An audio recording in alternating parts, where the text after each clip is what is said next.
j'étais pas comme tout le monde, mais je savais pas c'était quoi. Donc, parce que on me disait que t'es handicapé, mais je comprenais pas.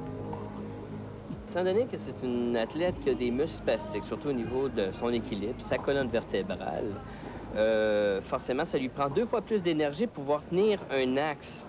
Parce que techniquement, on la regarde courir, elle est aussi parfaite qu'un athlète de pointe. Même les athlètes et les entraîneurs des autres clubs sont surpris de voir son évolution. Elle est très belle à voir courir maintenant. Au début, on va me regarder, bon, qu'est-ce qu'elle fait ici, là? Souvent, même, je mets des chandails de Barcelone ou de Séoul, puis, oh, elle doit l'avoir emprunté, ou c'est un cadeau. Non, je suis allée. Wow!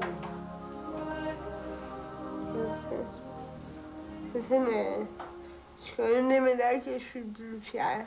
La grosse médaille, ça a été à Séoul, une médaille de bronze dans l'épreuve du 100 mètres qui s'était disputée. C'était ses premiers Jeux olympiques pour elle. Sylvie, qui est une athlète plutôt genre ambulant, ne se voit pas aussi spectaculaire qu'un athlète en fauteuil roulant. C'est comme si la philosophie de notre société, parce que c'est spectaculaire d'avoir un athlète rouler à pleine vélocité, mais c'est tout à fait normal d'avoir une athlète qui est prise de paralysie cérébrale comme Sylvie, pouvoir se débattre, donner un entraînement à fond de train. C'est une fille qui est très, très disciplinée. T'en as combien? Je sais pas.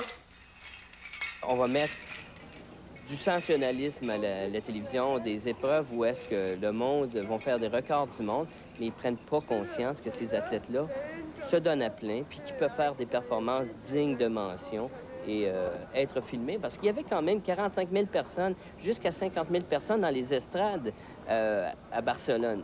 Il y avait autant de monde que dans les 10 Jeux normaux des Olympiques. C'est que ça aurait dû être à la télévision aussi.